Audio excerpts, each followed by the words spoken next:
1라디오 신성원의 오늘 세계는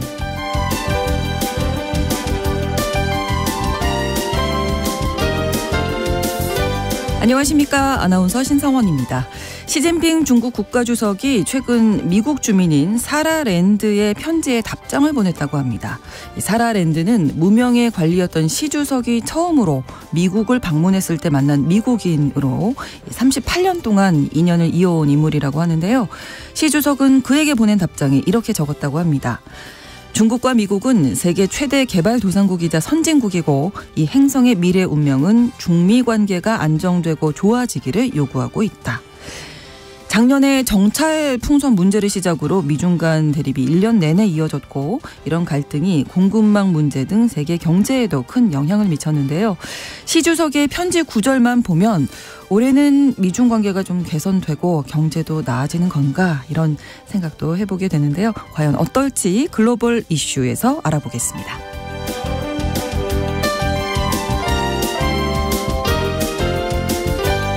오늘 아침 전해진 국제사회 뉴스, 잠시 후 오늘의 헤드라인 뉴스와 오늘의 키워드로 정리해드리고요.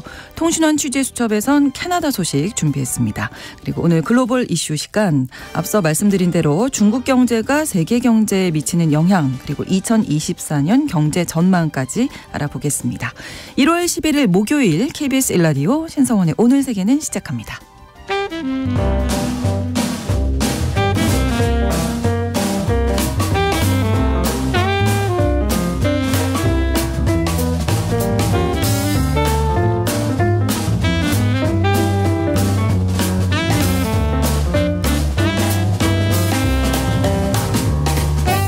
신성원의 오늘 세계는 청취자 여러분과 함께 소통하며 만들어갑니다. 실시간으로 유튜브로 보실 수 있고요. 여러분의 의견도 기다립니다. 짧은 문자 50원, 긴 문자 100원이 드는 샵 9730. 라디오와 콩 앱으로 많은 의견 보내주십시오.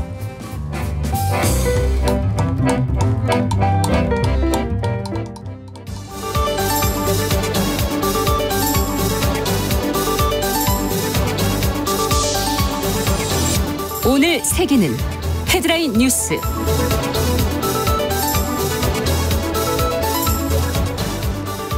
이란이 이슬람 최대 기구의 회의를 소집해 미국과 이스라엘을 대대적으로 비난했습니다. 현지 시간으로 10일 이슬람권 최대 국제기구인 이슬람협력기구의 국회 고위급 회의가 이란의 주도로 수도 테헤란에서 개최됐습니다. 이 회의는 수많은 무슬림 및 아시아 국가들의 국회의장과 국회의원들이 참석하는 국제회의로 1999년 창설됐습니다. 이번 회의에도 알제리, 시리아, 이라크, 인도네시아, 튀르키예 등 많은 이슬람 국가들이 참석했습니다. 이란은 이날 회의에서 팔레스타인에서 벌어지는 이스라엘과 하마스 분쟁에 대해 미국과 서방 동맹국들 국가들이 이스라엘의 침략 행위와 유혈 살육을 방조하고 있다고 맹비난했습니다. 또 팔레스타인인들이 자기 방어권과 권리를 찾아야 한다면서 팔레스타인 편에 서서 그들을 방어할 것이라고 강조했습니다.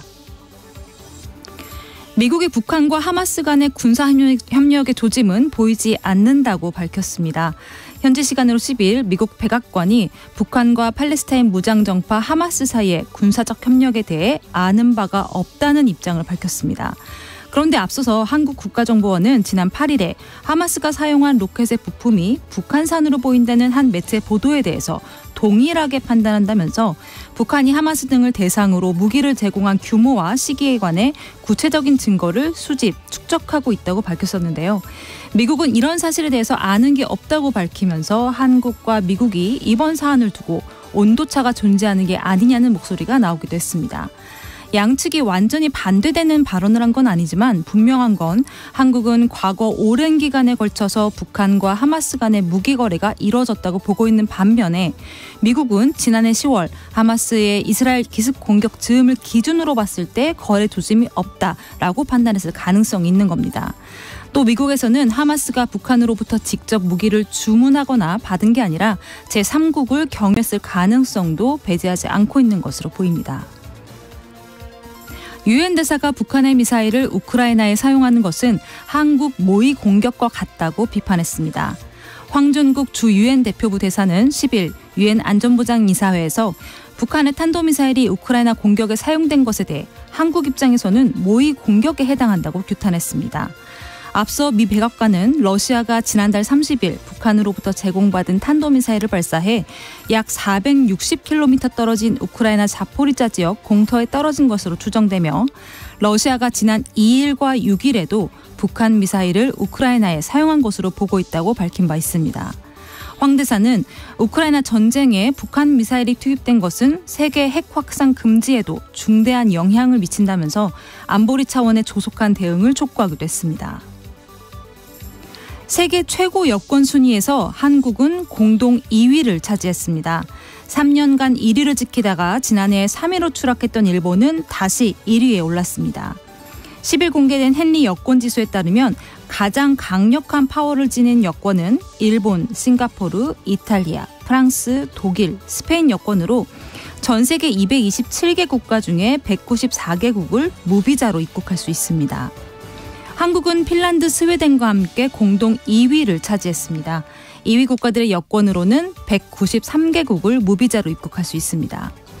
192개국을 여행할 수 있는 오스트리아, 덴마크, 네덜란드, 아일랜드 여권이 3위를 차지했는데요.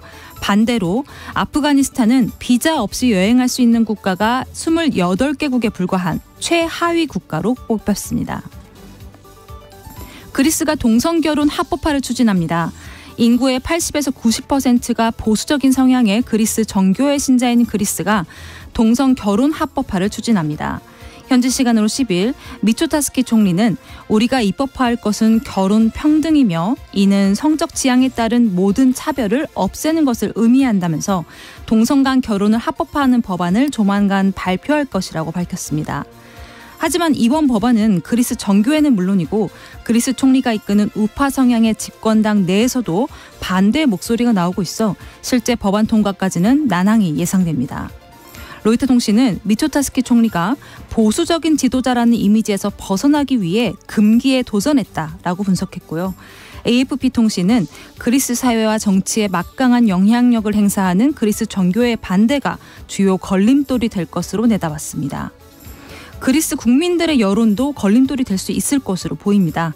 최근 여론조사 결과를 보면 그리스 국민 중 35%가 동성 결혼 허용에 찬성했고 49%가 반대했습니다. 반대하는 사람들 대부분은 동성 커플의 아동 입양이나 대리모 입양에도 반대했습니다. 미국 증권위가 비트코인 현물 ETF를 승인했습니다. 미국 증권거래위원회는 10일 11개 자산 운용사의 비트코인 현물 상장 지수펀드 ETF 상품 거래 개시를 승인했습니다. 어제 한때 오보라는 소식이 있긴 했지만 예상대로 SEC가 결국 상장을 승인한 건데요. 이에 따라 11일부터는 11개 펀드 상품이 거래될 것으로 예상됩니다. 그동안 가상화폐에 투자하려면 별도의 코인 거래소를 통해서 가상화폐 계좌를 열어야 했지만 현물 ETF 상장이 가능해지면 일반 주식 계좌로 비트코인에 투자할 수 있게 되면서 대규모 일반 투자자들의 자금이 가상화폐에 몰릴 것으로 기대되고 있습니다. KBS 일라디오 신성원의 오늘 세계는 오늘의 헤드라인 뉴스로 시작했습니다. 오늘 좀 낯선 목소리다 생각하실 수 있는데요. 서울신문 송현서 기자가 수고해 주셨습니다. 어서 오세요. 반갑습니다. 반갑습니다. 6가지 소식을 아주 잘 전해 주셨고요. 이제 오늘의 키워드 함께 살펴볼 텐데 첫 번째 키워드로 가장 비싼 허거? 네. 이렇게 정하셨어요. 맞습니다. 허거가 그렇게까지 비쌀 건 아닌 것 같은데. 네, 아마 들어보시면 가장 비싸다는 게 무슨 말인지 이해가 되실 텐데요. 네. 최근에 중국의 군 수뇌부가 부정부패에 연루된 사실이 알려지면서 대대적인 피해 숙청이 이뤄지고 있습니다. 네. 그러면서 굉장히 다양한 황당한 사례들이 지금 소개가 되고 있는데요. 네. 최근에 미국 자유아시아 방송이 인민해방군 공군사령부 참모 장교 출신 이 남성이고 현재는 미국에 거주하고 있는데 네. 이 남성과의 인터뷰를 소개를 했습니다. 이 남성이 과거에 자신이 인민해방군 공군 참모로 재직하던 시절에 공군 인사들이 미사일 고체 연료를 이용해서 허거 요리를 만들어 먹곤 했다라는 정말 웃지 못할 추억을 전한 거죠. 미사일 연료가 진짜 비쌀 텐데. 그렇죠. 고체 연료는 그중에서도 더 비싼 것으로 알려져 그래요? 있죠. 네. 그런데 허거를 만들어 먹었다고. 네. 근데 허거라는 요리가 뭐 이제는 한국에서도 많이 먹지만 이렇게 이 육수에 고기랑 야채를 넣어서 익혀 먹는 요리잖아요. 약간 중국식 샤브샤브? 그렇죠. 샤브샤브죠. 네. 그럼 샤브샤브니까 육수를 계속 식사하는 내내 끓여야 된단 말이죠. 굉장히 많은 연료가 필요한 요리인 겁니다. 근데 이 요리를 이제 비싼 고체 연료를 이용해서 이제 만들어 먹었다는 겁니다. 근데 어떻게 그런 고체 연료를 받아왔냐? 네. 군인들이 가서 이 미사일 연료를 담당하는 군인이 또 있을 거 아닙니까? 네네네. 이 사람한테 가서 우리 고체 연료 좀 몇 개 줘. 이러면 그 작고 동그란 고체 연료를 내줬다는 그냥 겁니다. 줘요? 네. 이게 어디에 쓰는 건지 뭐 이런 거 다 적어야 되는 거 아니에요? 누가 가져갔는지. 그렇죠. 그렇기 때문에 부정부패가 있었다라고 이야기를 하는 겁니다. 이렇게까지 그리고 했군요. 고체 연료뿐만이 아니라 뭐 항공기 연료에 있는 그런 액체 연료도 이제 빼가지고 요리를 해 먹었다고 해요. 와. 근데 이 이야기가 나오기 며칠 전에도 사실 중국의 핵심 부대인 로켓군에서 물을 채운 미사일 이 확인이 되거나 이렇게 빼내니까. 네, 그렇죠. 예, 물을 채워넣군요. 그렇죠. 물을 채워넣을 수밖에 없는 거죠. 또 경납고 뚜껑이 열리지 않아서 미사일이 발사되지 않는 일들이 확인되기도 했습니다. 근데 이 로켓군이라는 게 핵 미사일 운용 부대, 뭐 전략 핵 잠수함, 전략 폭격기 부대, 우주 방어 부대 정말 군 최신화에 반드시 필요한 부대들이 통합이 된 것이거든요. 네. 정말 시진핑 중국 국가주석의 자랑이기도 한데 그러게요. 그리고 중국군의 미래 전력이기도 하고 그런데 이런 부대에서 최근에 이런 일이 벌어졌다는 거죠. 왜 이런 일이 발생하는 걸까요? 아까 초반에 말씀드린 것처럼 부정부패가 그만큼 심각하다는 겁니다. 이걸 입증하는 게 시 주석의 최근 행보인데 네. 아까 말씀드린 것처럼 중국 군 수뇌부들의 고위급 인사들이 정말 줄줄이 낙마하고 있습니다. 그 이유가 이런 부정부패를 뿌리 뽑으려고 이제 했던 거죠. 네. 그리고 중국군의 부패가 지방 정부보다 훨씬 심하다 이런 이야기가 있을 정도입니다. 그렇군요. 중국의 지방 정부 부패는 정말 상상 이상이라고 알려져 있는데 그거보다 훨씬 심할 수도 있다라는 거고. 네. 사실 시 주석이 매년 반부패를 위해서 투쟁을 해야 된다 이렇게 10년째 강조를 해오고 있거든요. 워낙 오랫동안 이어져 온 정말 뿌리가 깊은 부정부패들이 많다 보니까 그 효과가 쉽게 나오지는 않는 모양새입니다. 그리고 올해도 시 주석이 새해 초에 공산당 중앙기율검사위원회 연설에서 부패 처벌에 대해서 고압적인 상황을 유지해야 된다 이렇게 강조를 했는데 네. 중국 기율검사위원회는 중국 공산당 내에 있는 정말 최고 사정기관입니다. 근데 이 기관의 새해 첫 번째 회의에서 직접 이렇게 부패와의 전쟁에 대해서 다시 한번 강조를 했다는 거죠. 근데 시 주석의 이런 부패와의 전쟁을 현지에서는 호랑이 잡기라고 부르거든요. 그래요? 네, 왜냐하면 중국에서 이 호랑이가 부패한 고위직 공무원을 이제 의미합니다. 그래서 올해도 시 주석이 이 호랑이 잡기를 계속하겠다라는 보도를 쉽게 볼 수가 있어요. 네. 근데 아까 말씀드린 것처럼 이게 10년 동안 계속이 되어 왔기 때문에 사실 내부에서는 뭐 어지간해서는 이게 조금 일종의 맷집이 생긴 겁니다. 네, 그렇다 보니까 뭐 직급이 좀 낮은 공무원들은 조금 뭐 맨날 하는 거지 이런 거 이렇게 좀 우유부단해질 수도 있고. 또 관료 사회가 위축되다 보면 사회 문제나 경제 문제를 해결하는데도 어려워질 수 있다. 이런 부정적인 시각도 있습니다. 그렇군요. 아무튼 뭐 올해 한 해 동안 호랑이 잡기 계속된다고 하니까 좀 지켜봐야겠습니다. 좀 너무 심한 것 같은데요. 맞습니다. 자, 두 번째 키워드는 사경사촌저원이라고 정말 뭐 상상도 안 가는 금액을 써주셨는데요. 네, 이게 숫자로 쓰면 정말 길더라고요. 근데 이게 공이 몇 개예요? 이게? 네, 그러니까요. 근데 이 사경사천조 원이라는 게 미국 연방정부의 부채입니다. 나라 빚이 4경 4천조 원. 우와. 달러로 치면 34조 달러입니다. 엄청나죠. 근데 지난해 9월이었는데요. 당시에 뭐 세수도 감소하고 지출이 늘어나면서 부채가 33조 달러를 넘어섰다 이런 보도가 쏟아졌었는데 불과 3개월 만에 1조 달러의 빚이 또 생긴 겁니다. 그러면서 예산안 문제가 다시 불거졌죠. 그러니까 이 예산안이라는 게 여야가 재정 지출 규모를 파악하고 나서 협상하는 게 예산안이잖아요. 근데 지금 야당인 공화당 같은 경우는 국가 부채가 지금 34조 달러나 된다. 그러니 당연히 정부가 지출을 줄여야 되는 거 아니냐. 이렇게 닥달을 하고 있지만 여당인 민주당은 아니 트럼프 행정부 시절에 3조 달러나 세금 깎아주지 않았냐. 그래서 빚이 늘어난 거다. 이렇게 반박을 하는 거거든요. 일단 지난 7일에 민주당 원내대표 그리고 공화당 하원의장이 예산 총액 규모를 1조 6,590달러 우리 돈으로 하면 2,185조 원 수준에 일단 합의를 했습니다. 그리고 이제 미국 상하원의 세출위원회가 각 부분별 뭐 국방이면 국방, 뭐 경제면 경제 이렇게 예산안에 구체적인 내용을 두고 협상을 곧 시작을 해야 합니다. 이게 지금 당장은 이제 합의를 했기 때문에 셧다운, 그러니까 업무가 완전히 정지되는 위기는 넘기긴 했지만 네. 공화당을 중심으로 이미 세출 예산안에 반대하는 목소리가 나오고 있습니다. 그래서 만약에 공화당의 강경파 의원들을 중심으로 반대 목소리가 계속 나오고, 또 민주당에서는 당 지도부가 이렇게 해야 된다 그러면 우리는 따라가야 되는 거 아니냐라는 원칙적인 입장을 고수하게 된다면 네. 예산안이 미국 의회를 통과하지 못할 거라는 예상도 있습니다. 예. 미국도 쉽지 않겠네요. 빚이 이렇게 네. 많아졌군요. 맞습니다. 세 번째, 나의 입원을 알리지 마라. 네. 예. 입원을 알리지 마라. 네. 예. 이게 미국에서 요새 가장 핫한 키워드 중에 하나가 네.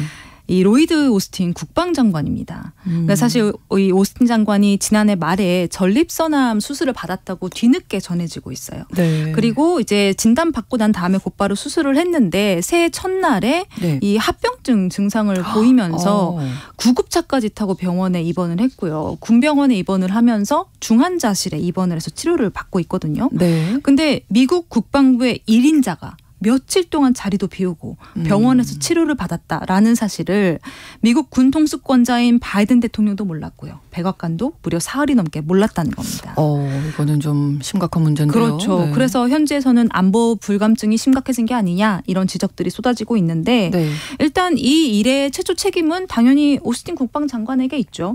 일단은 본인의 암 진단, 수술, 입원 사실을 상관인 바이든 대통령에게 직접 알리지 않았다라는 게 이제 문제가 된 거고요. 네. 그리고 또 하나의 황당한 사실은 국방장관이 자리를 비웠으면 그동안 누군가가 이 역할 대행을 그렇죠. 해야겠죠. 네네. 그게 이제 국방부 2인자인 부장관이었던 겁니다. 근데 부장관이 또 휴가를 보내고 있었어요. 그럼 완전 정말 아무도 모르고 비어 있었네요. 그렇죠. 비어있는 상태에서 상관이 이제 어쨌든 자리를 비웠으니까 본인이 업무 대행에 들어가기는 했지만 네. 휴가지에서 업무 대행에 들어갔고, 그리고 심지어 왜 자신의 상관이 자리를 비웠는지조차 알지 못한 상태였다. 근데 일단 그냥 시작을 한 거예요. 그렇죠. 그냥 업무 대행을 한 겁니다. 그러니까 국방부 1인자, 2인자가 모두 자리를 비운 상태에서 통수권자는 모르고 있었다는 거죠. 그러니까 백악관이 상당히 난처해 줄 수밖에 없습니다. 그렇습니다. 네. 네. 그렇다 보니까 뒤늦게 보고 체계를 또 강화하고 있는데, 일단 대통령 비서실장이 직접 정부 관료들한테 업무 권한을 누군가한테 위임할 때에는 반드시 백악관에 보고해, 이런 내용의 메모를 전달했지만 네. 소 잃고 외양간 고치는 셈이다라는 늦었죠. 이야기가 나올 수밖에 없고, 네. 이 오스틴 장관의 깜깜이 이번 사태가 우크라이나 전쟁 그리고 중동 분쟁, 사실 이 두 개의 전쟁을 미국은 유사 대리전처럼 치르고 있거든요. 그렇죠. 네. 이런 상황에서는 아마 미국 정부 그리고 바이든 대통령에게는 악재가 될 수밖에 없습니다. 네. 근데 반대로 또 호재로 작용하는 사람이 있겠죠. 오는 11월에 대선을 앞둔 트럼프 전 대통령입니다. 네. 지금 좀 기뻐하고 있을 텐데요. 트럼프 전 대통령이 이 바이든 행정부의 불투명성이나 안보 개념이 없는 거 아니냐, 이런 것들을 트집 집중 잡아서 공략하겠네요. 네, 몰아세울 가능성이 있습니다. 네. 자, 네 번째, 테러범에게도 인권이 있다. 네.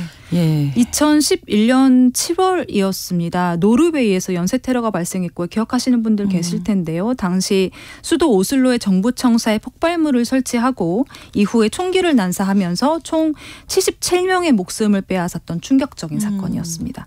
이 사건의 범인이 놀라웠던 거는 범인이 다 한 사람이었다는 거죠. 네. 네, 안데르스 베링 브레이빅이라는 남성인데, 이 브레이빅이 이제 이듬해인 2012년부터 교도소 생활을 하기 시작했습니다. 네. 그리고 지금까지 여러 번 교도소를 좀 옮겼습니다. 그리고 나서 최근에는 이제 독방 생활을 시작을 했거든요. 오. 그런데 놀랍게도 이 부분에서 브레이빅이 인권 침해를 당했다고 하면서 소송을 건 겁니다. 어떤 일이 있었나요? 이게 독방에서 생활함으로써 외부 세계와의 관계가 단절됐다. 그래서 의미 있는 관계를 맺는 게 불가능해졌다. 그리고 외부에 편지를 못 쓰게 하는 것도 사실 인권 침해에 해당한다라는 주장을 하면서 국가를 상대로 소송을 제기를 했습니다. 독방에 간 거는 네. 외부 세계와 차단하려고 그렇죠. 그런 건데. 네. 근데 더 황당한 건 제가 실제로 봤습니다. 이 브레이빅 이 수감 생활을 하는 교도소 시설이요. 네. 굉장히 좋아요. 아, 그래요? 네. 그래서 일각에서는 아니 우리 집보다 좋은데? 라고 이야기할 정도인데. 어느 정도인데요? 사진을 봤더니 게임기도 있고요. 일단 창문이 굉장히 크게 나 있습니다. 그리고 안락 안락해 보이는 그 소파가 한 3개쯤 이렇게 예쁘게 있고. 우리는 한 개밖에 없는데. 우리 네. 그리고 예쁜 그림도 있고요. 조명도 달려 있고 테이블도 있고 너무 평범한 가정집처럼 보이는 그래요. 쾌적하고 넓은 시설이었어요. 근데 이렇게 이 77명의 무고한 목숨을 빼앗은 연쇄 테러범이 이런 곳에서 독감 생활을 하면서 이제 인권이 침해당하고 있다 이렇게 불만을 제기한 건데 이 사람이 이런 불만을 제기한 게 사실 처음도 아닙니다. 그래요? 네, 교도소 생활을 시작했던 2012년에 교도소에 편지를 보내서 이런 항의를 합니다. 빵에 바를 버터가 충분하지 않아요. 커피가 너무 차가워요. 보습제를 왜 주지 않나요? 왜 수감실에 장식도 안 되어 있나요? 풍경이 너무 아름답지 않네요. 이런 항의들을 하면서 굉장히 옮겨달라 이런 얘기를 이제 했었던 거죠. 8살인 저희 딸이 이런 얘기를 해도 혼냅니다. 혼내요. 절대 이거는 이런 불만은 아니죠. 근데 이런 주장을 한 겁니다. 당연히 이제 받아들여지진 않았죠. 그렇죠. 근데 그리고 이 남성이 또 2022년에 가석방 신청을 했었는데 당연히 받아들여지지 않았고요. 이 연쇄 테러범이 망상성 정신분열증 진단을 공식적으로 받았습니다. 근데 일단 질병 여부를 떠나서 무엇보다 반성의 기미가 전혀 없습니다. 그리고 수감된 지 10년이 지났는데 전혀 달라진 게 없기 때문에 전문가들도 재범 가능성이 굉장히 크다고 보고 있습니다. 그래서 가석방 가능성은 현재 없다고 보여집니다. 예, 막 화가 나려고 하는데 이 얘기 들으니까. 물론 인권은 누구에게나 평등하게 주어져야 하긴 하지만 좀 너무한 거 아니에요? 네, 그래서 아마 연쇄 테러범에게도 정말 이런 인권을 챙겨줘야 되는 게 맞는가에 대한 논란이 있는 거죠. 네. 자, 오늘 키워드 여기까지 듣도록 하겠습니다. 서울신문 송현서 기자와 함께했고요. 오늘의 헤드라인 뉴스까지 또 전해주셨어요. 오늘 고맙습니다. 감사합니다. KBS 일라디오 신성원의 오늘 세계는 1부 마무리하고 2부에서 통신원 취재 수첩으로 이어가겠습니다. 11시 30분부터 일부 지역에서는 해당 지역 방송 보내드립니다.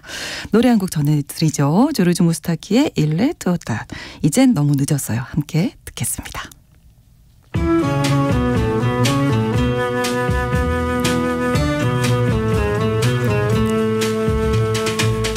Pendant que je dormais, pendant que je rêvais, les aiguilles ont tourné. Il est trop tard, mon enfance est si loin. Il est déjà demain, passe le temps, il n'y en a plus pour très longtemps. Pendant que je t'aimais, pendant que je t'avais, l'amour s'en est allé.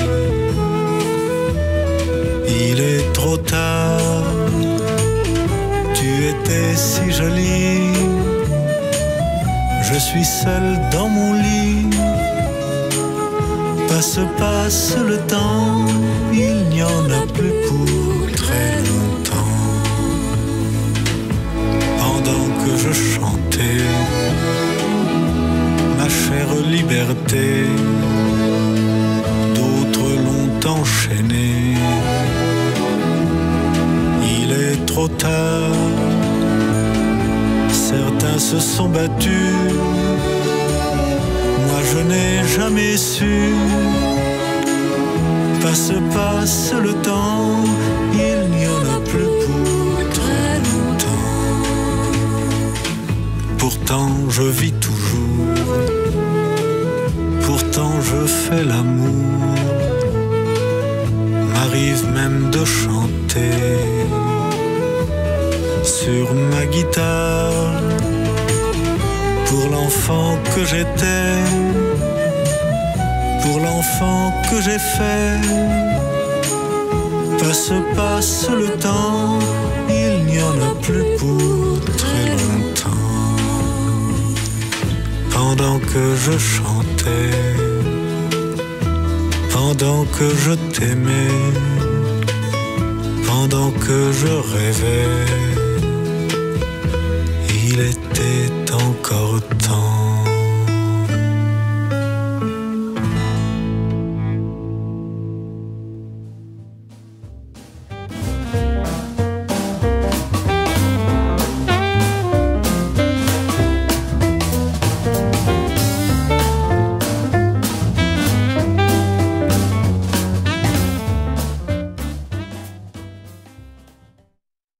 지금 시각은 11시 30분입니다. KBS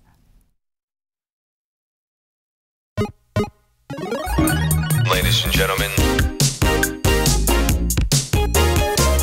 국제사회의 다양한 뉴스를 한눈에 KBS 1라디오 신성원의 오늘 세계는 세계를 바로 보는 최소한의 투자입니다.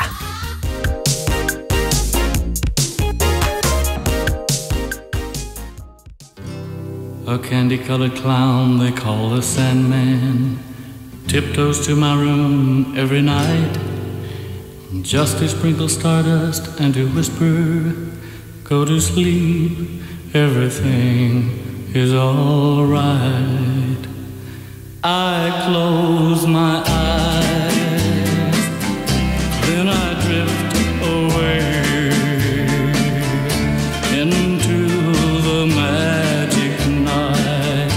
I softly say a silent prayer like dreamers do. Then I fall asleep to dream my dreams of you. In dreams I walk with you. In dreams I talk to you. In dreams you're mine all the time we're together. In dreams,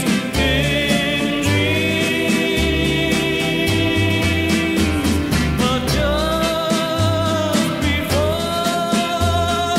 dawn,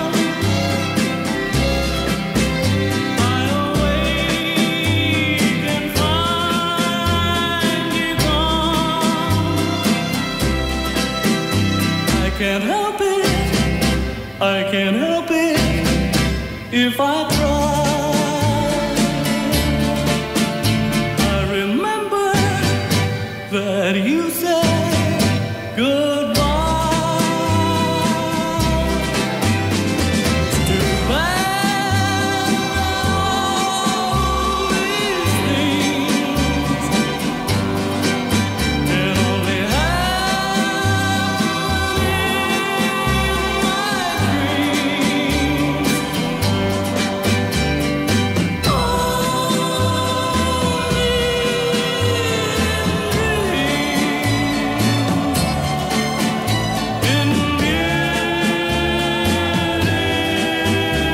my dreams.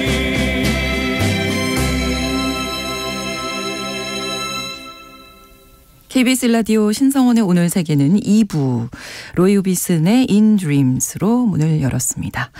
신성원의 오늘 세계는 청취자 여러분과 소통하며 만들어갑니다. 실시간으로 유튜브 통해서 생방송 보실 수 있고요. 여러분의 의견도 기다리고 있습니다. 짧은 문자 50원, 긴 문자 100원이 드는 샵 9730, 우물정 9730번 누르시고 의견 보내실 수 있고요. 라디오와 콩 앱으로도 많이 참여해 주시기 바랍니다.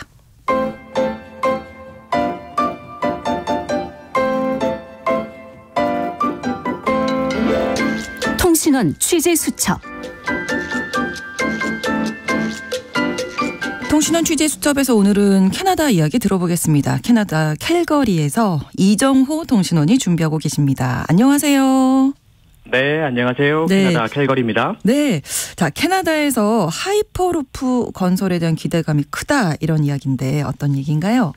네, 이게 참 개인적으로도 저도 기대가 참 큰데요. 네. 바로 캐나다 내 하이퍼루프 이동수단의 첫 삽을 뜨게 될 지역이 흥미롭게도 제가 살고 있는 지역 캘거리와 에드먼튼을 잇는 노선입니다. 네. 일명 알버타 하이퍼루프 프로젝트인데요.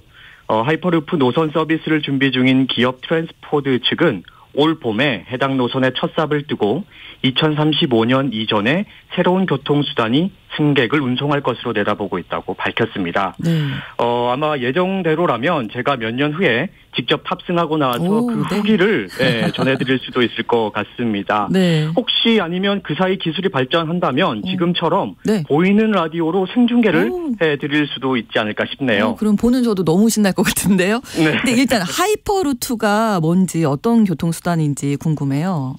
네, 간단하게 말씀드리자면 진공 상태의 터널을 지나는 고속철도 정도라고 이해하시면 쉬울 것 같은데요. 네. 이 하이퍼루프의 특징은 공기 저항과 마찰을 줄이는 방식으로 이동 속도가 매우 빠른 게 특징입니다. 네.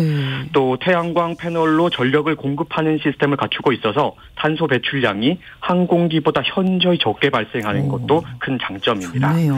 하이퍼루프 기술의 개발은 지난 2009년 한국철도기술연구원이 하이퍼튜브라는 개념을 세계 최초로 사업화하면서 세계 시장에 나오게 됐고요. 이후 2012년 테슬라의 최고 경영자인 일론 머스크가 하이퍼루프라는 용어를 사용하면서 이슈화가 됐습니다. 그럼 우리나라가 제일 먼저 이제 하이퍼튜브로 이 개념을 얘기를 한 거네요. 이것도 기억해 둬야 되겠습니다. 네, 맞습니다. 자, 그러면 이제 캐나다에서는 하이퍼루프 개발 위해서 속도를 내고 있는 상황인데 이게 얘기는 언제부터 시작된 거예요, 그러면? 이게 일단은 사실 제가 이 소식을 준비하면서 저도 놀랐는데요. 네. 이게 미국에서 먼저 나온 얘기인데 캐나다에서 이게 첫 선을 보인다고 하잖아요. 네네.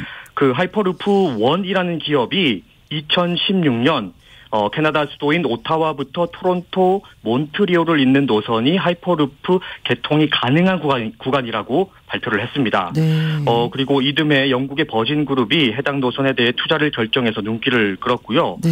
또 그렇게 새로운 차원의 미래 교통수단이 세계 최초로 캐나다에 생길 거란 기대를 하게 됐습니다. 그리고 2019년이죠. 캐나다 정부가 공식적으로 하이퍼루프 기술에 투자하기로 하면서 탄력이 붙는가 싶었는데 그런데 말입니다. 네. 얼마 전이죠. 지난해 12월 말 앞서 말씀드린 기업 하이퍼루프 1이 매각을 발표하게 되면서 하이퍼루프에 향한 시선은 또 다른 하이퍼루프 노선 서비스를 준비 중인 트랜스포드라는 기업에 쏠리고 있는데요. 그렇군요. 이 트랜스포드는 테슬라 창업주 일론 머스크가 하이퍼루프 기술에 대한 개념 문서를 작성할 때 그러니까 초기 단계쯤으로 생각이 되는데요. 네네. 그때 초대된 캐나다의 한 스타트업 기업이었습니다. 그 기업이 현재는 또 캐나다의 하이퍼루프 기술의 선두주자가 됐죠. 그러니까 제일 처음에는 이제 2016년에 하이퍼루프 1이 이쪽 동부 쪽이죠. 캐나다 동부 쪽 토론토, 오타와, 맞습니다. 몬트리올 이쪽을 개발하려고 했는데 개통을 하려고 했는데 지금 매각이 발표가 됐고 지금은 이제 살고 계신 캘거리 에드먼튼에 있는 이쪽으로 이제 다른 기업에 집중이 되고 있는 거군요. 맞습니다. 네. 자, 그러면 이제 기대되는 부분도 있을 것 같은데요. 이제 공사가 시작이 되면. 네. 이게 가장 기대가 되는 부분은 아무래도 일자리 창출 효과인데요. 그렇죠. 해당 노선에 관련된 일자리만 약 14만 개가 만들어질 것으로 보고 있고 또 해당 지역의 GDP가 2030년까지 약 6% 이상 늘어날 것으로 전망했습니다. 참고로 여기 캘거리 면적은 우리나라 대구광역시 면적과 비슷하고요. 그렇군요. 네, 인구는 절반 정도 하고 있습니다. 네. 그리고 이 캘거리와 에드먼튼 사이 거리는 자동차로 3시간 정도 거리가 되고요. 항공요금은 평균 $162, 우리나라 돈 약 16만 원인데 이 하이퍼루프를 이용한다면 시간과 이용요금 모두 절반 이상 줄어들 것으로 예상하고 있습니다. 네, 또한 우리나라보다 약 45배나 큰 캐나다도 일일 생활권으로 거듭나지 않을까 하는 기대감도 있습니다. 한편 트랜스포드는 캘거리 에드먼튼 노선 이후에 미국 텍사스주의 댈러스와 샌안토니오 노선, 그리고 아랍에미레이트의 두바이와 아부다비 노선, 호주의 시드니와 브리즈번의 노선을 계획하고 있다고 밝혔습니다. 네, 아무튼 이 사업은 좀 잘 진행이 돼서 아까 처음에 말씀해 주신 대로 후기를 직접 탑승하면서 저희가 연결할 수 있는 그날을 기다리도록 하겠습니다. 네, 생생하게 제가 전해드리도록 하겠습니다. 네, 캐나다 캘거리 이정호 통신원과 함께했습니다. 고맙습니다. 네, 고맙습니다.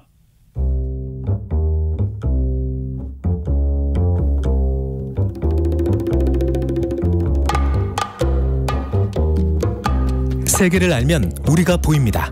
KBS 1라디오 신성원의 오늘 세계는 글로벌 배송으로 빠르게 찾아갑니다.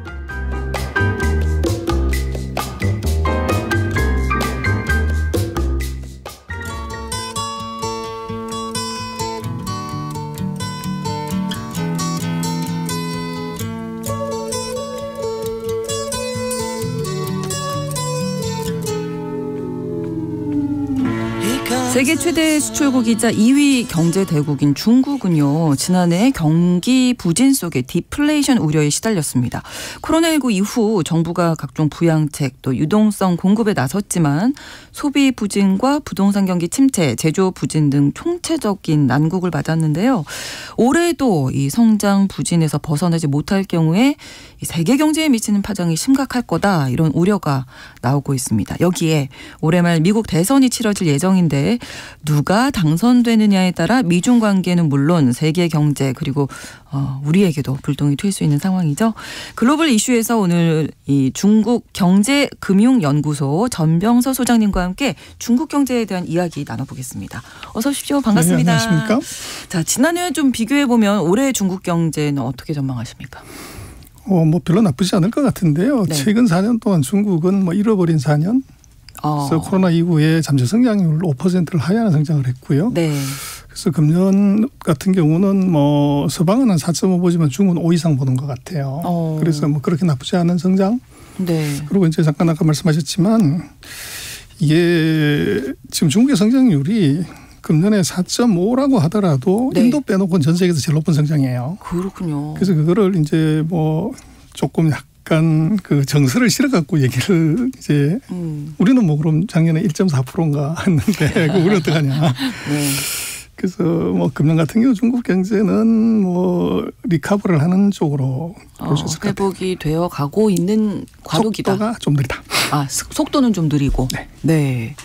그러면 이 중국이 경기가 부진할 경우에 뭐 세계 경제도 그렇고 우리 경제에도 영향을 많이 미치지 않겠습니까?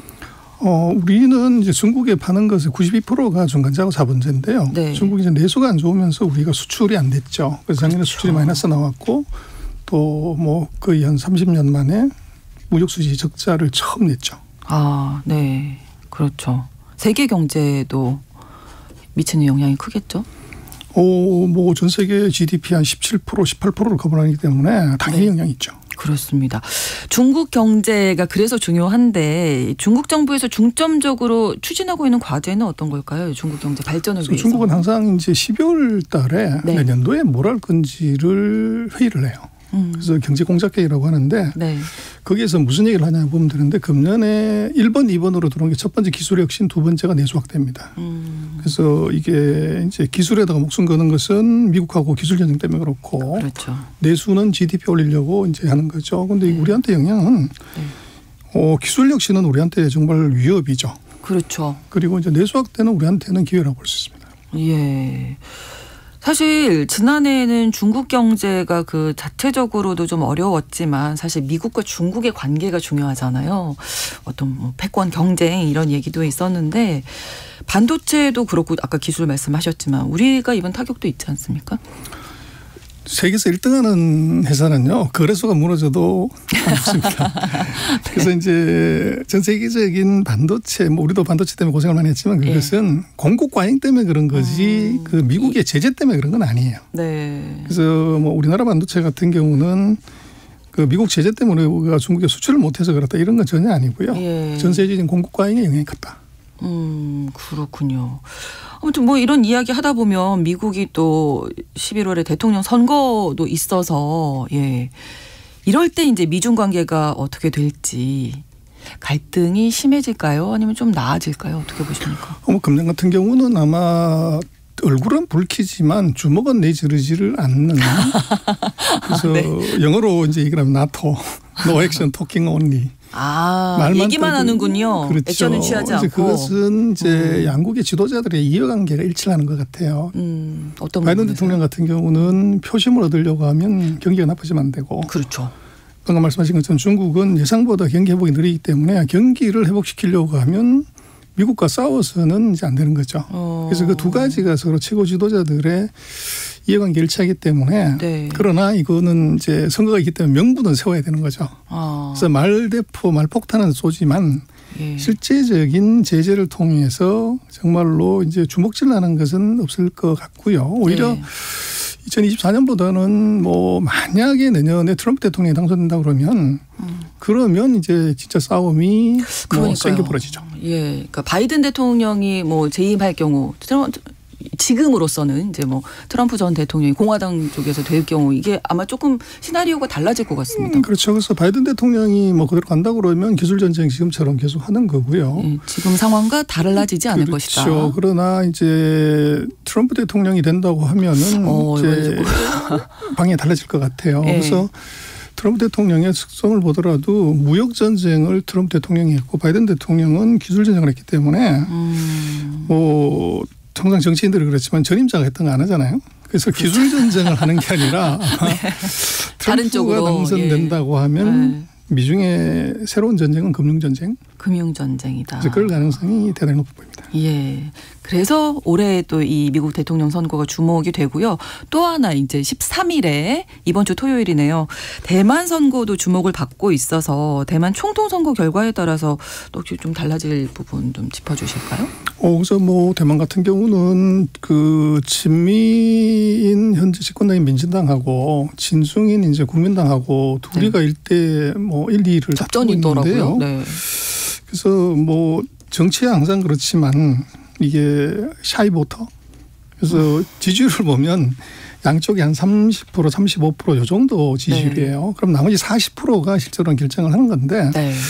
아마 그렇게 보면은 이제 시대 정신을 누가 대표하냐.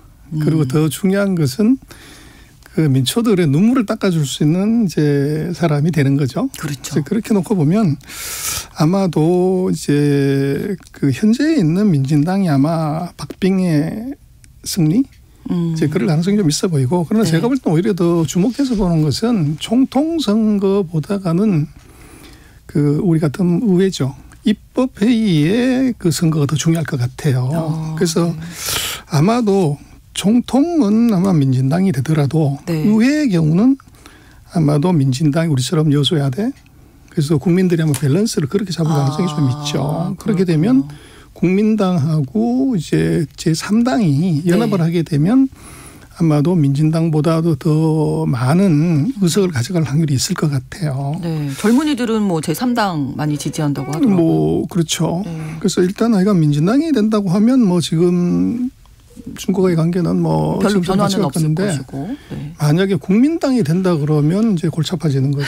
네. 그래서 뭐 미국이 정말 머리가 아파지게 되는 지금까지 전략을 이제 다 이제 수정해야 되는 상황이 벌어지기 때문에 그래서 뭐 그러나 지금 뭐 여론조사가 요즘 기술이 하도 발달해서 거의 다 맞추잖아요. 그래서 그 트렌드를 보면은 아마 그 총통은 민진당 의회는 이제 국민당 플러스 기타 네. 뭐 그런 구도로 가서 밸런스를 맞추지 않을까 싶습니다. 예, 중국이 또 중동이라든지 아프리카 지역에도 영향력을 키우고 있는 상황인데 지금 중동 지역에서 전쟁이 있잖아요. 중국의 중동 진출 또 그 유명한 1대1로 사업 이런 쪽에는 어떤 영향이 있을까요? 그래서 이제 이게 전쟁이 나게 됐을 때 그게 중재자가 있어야 되는데 미국이 이팔 전쟁이든 이제 우로 전쟁이든 중재자의 역할에서 조금 2% 부족한 것 같아요. 근데 거기에 이제 중국의 시진핑이 내가 중재하겠다고 나서는데 그렇게 되면 뭐 실제적으로 중재를 하든 말든 간에 중국의 영향력 공간이 넓어지는 거죠. 그렇죠. 그래서 뭐 중동이나 지금 우로 전쟁 같은 경우는 네. 중국의 영향력이 의도하지 않게 커지는 그런 현상이 나타나는 것 같고 예. 그게 1대1로 하고는 거의 관계가 없는 것 같아요. 그래서 1대1로는 이제 이탈리아가 최근에 뭐 이제 그 빠진다고 그러는데 이탈리아가 빠지고 들어가는 건 대세 영향을 안 주고 1대1로의 목표는 이제 그 중동이나 아프리카의 제3세계 국가들이 대상인데 그렇죠. 네, 네, 그런 네. 국가들이 이탈하거나 이런 건 뭐 지금 없는 상태인 것 같아요. 예, 그렇습니다. 중국에 대한 처음에도 이제 말씀을 해주셨는데 지난해도 그렇고 우리 수출이 부진하잖아요. 지금 적자 처음으로 무역 적자가 있었다 이렇게 지적을 해주셨어요. 우리나라의 대중 수출 부진 이 부분은 어떻게 좀 보십니까? 어떻게 평가하시는지? 그래서 뭐 중국이 우리를 제재해서 그렇다고 그러면 그건 또 이제 문제가 다르지만 제가 볼 때는 우리나라 기업들의 경쟁력의 약화가 70% 그리고 다른 정치적 변수가 30% 그런 정도로 보여지고요. 네. 그래서 뭐 중국 비크론, 중국 위기론이 넘쳐났지만 조금 그것은 우리가 어떻게 데이터를 보는 거나 보는 관점에 약간 이제 정서를 실어서 보는 게 있는 것 같아요. 그래서 지금 중국이 보면 우리는 무역수지 적자가 났지만 중국은 작년에만 해도 무역수지 적자가 거의 8천억 달러 가까이 나요. 그래서 돈이 없는 거 아니라는 거죠. 그리고 이제 뭐 중국의 시장의 염려를 봐야 되는데 지금 우리 현대차하고 삼성전자는 뭐 핸드폰하고 자동차를 빼고 있지만 그래서 우리는 시장이 나쁘다 이렇게 오지를 하는데 그러면 미국하고 싸우고 있는 중국에서 GM이나 포드가 중국에서 공장 뺐냐. 그리고 애플이 중국에서 공장 뺐냐. 철수했냐. 그건 아니라는 거죠. 그렇죠. 그리고 중국의 내수가 나쁘다고 그러는데 그러면 미국의 스타벅스나 맥도날드나 코카콜라나 네. 이런 월마트나 이런 회사들이 중국에서 다 점포하고 나왔냐. 그건 또 아니에요. 그걸로 판단을 해야 되는 거죠. 그래서 우리나라 기업들이 중소기업들이 이제 인건비 못 맞추는 경쟁력으로 중국에서 퇴출하는 걸 갖고 네. 중국 위기, 중국 피해라고 하는 것은 조금 과다. 그러면 우리가 지금 어떻게 좀 전략을 세워야 될까요? 그래서 우리는 뭐 최근 2년 동안 탈중국 뭐 안미경중 끝났다 그러는데 네. 그 안미경중에 그 선배가 하나 있어요. 네. 그게 호주입니다. 호주. 호주는 우리보다 먼저 중국하고 싸워가지고 그렇죠. 이제 거의 국교 단절 수준까지 갈 정도로 그래서 뭐 호주 같은 경우는 뭐 농산물 팔고 철광석 팔고 이런 거 하는데 그 최대 네. 수입국이 중국이었죠. 그렇죠. 그래서 철광석 빼놓고는 전부 다 올스톱이 했다가 정권이 바뀌었어요. 네. 그래서 새로운 정권이 들어서면서 네. 최근에 이제 그 총리가 중국 방면 그거 다 풀었죠. 그래서 그렇게 놓고 보면 이제 미국하고의 관계가 쿼드 동맹의 한 축으로서 호주가 중요했는데 네.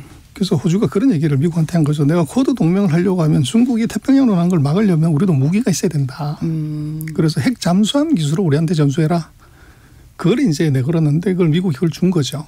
그래서 그걸 챙기고 난 다음번에 어떻게 했냐면 달라지는군요. 입을 싹 닫고 중국하고 다시 경제협력을 다시 재기를 시작하는 겁니다. 그래서 이제 그게 우리보다는 뭐 몇 년 일찍 안미경중을 했던 건데 버렸는데 네. 그걸 다시 다 리커버를 해버린 거죠. 그래서 거기에 이제 우리로서도 그 사례를 좀 보고 그 호주가 아주 좋은 사례인데 네네. 그 우리가 중국하고 완전히 떨어질 수 없는 관계라고 하면 호주의 케이스를 잘 봐야 된다. 그리고 우리로서는 중국에 그 탈중국해야 된다고 하는 것은 좀 구분할 필요가 있어요. 탈중국하는 것하고 당장 나와야 되는 게 있고 네. 아직도 장사되고서는 천천히 나와도 되는 감중국 해야 되는 부분이 있고 네. 그리고 우리가 중국에 다시 들어가야 되는 진중국 하는 게 좀 구분이 돼야 될 것 같아요. 그런데 우리는 중국에 대해서는 무조건 나와야 된다. 그럼 아까 말씀드린 것처럼 핸드폰 회사, 자동차 회사들 뭐 이제 콜라 파는 회사 이런 회사들은 왜 미국은 안 나오는데 우리만 나오냐?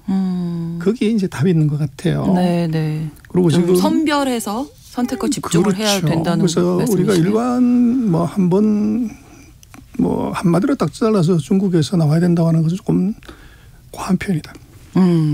알겠습니다. 단호하게 말씀해 주셨어요. 그러면 이런 전략 변화에 따라서 우리나라 기업들이 좀 진출할 만한 유망한 중국 시장 또는 어떤 분야 좀 말씀을 해 주신다면 들어가야 될 곳, 나와야 될 곳, 천천히 나와야 될 곳. 저기 절절히 원하는 거 상대가 절절히 원하는 걸 팔면 리스크가 없어요. 그렇죠. 중국은 네. 반도체가 제일 급해요. 근데 반도체. 미국이 팔지 말라고 하는 건 14나노 이하의 첨단 장비고 네. 그 이상이 되는 것들은 장비 재료 소재를 팔 수가 있죠. 그런데 우리는 지금 겁먹고서 그 위에 것도 다 안 파는 이제 그런 현상이 있는데 문제는 그 사이에 중국이 국산을 내버리면 그게 무용지물이 되는 게 있고요. 진짜 큰일이죠. 그다음 중국이 이제 내수 소비에서 정말 원하는 게 보면 뷰티, 헬스, 금융이에요.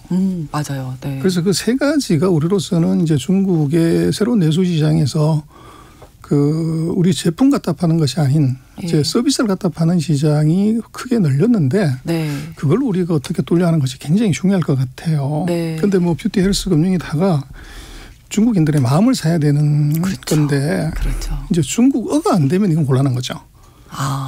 그래서 이제 우리로서는 이제 중국을 조금 더 깊이 아는 내수 시장에서 이제 돈을 벌려면 네. 이제 그런 시대가 온 것 같아요. 그래서 예전 같았으면 우리가 OEM 공장 짓고 제품 만드는 이제 시방서만 주면 거기서 만들어 오기만 했지만 네. 중국을 상대로 해서 물건을 팔려고 하면 중국인에 대한 이제 문화에 대한 사람에 대한 이해가 필요할 것 같습니다. 네. 변화하는 세계 정세 속에서 우리가 좀 전략을 치밀하게 잘 세워야겠다 이런 생각이 듭니다. 오늘 글로벌 이슈 코너에서 중국 경제 전망해봤고요. 중국경제금융연구소 전병서 소장님과 함께 말씀 나눴습니다. 오늘 좋은 말씀 고맙습니다. 네, 감사합니다. 오늘 방송 마무리하면서 장국영의 노래 A Thousand Dreams of You 전해드리겠습니다. KBS 라디오 신성원의 오늘 세계는 내일 다시 뵙겠습니다. 고맙습니다.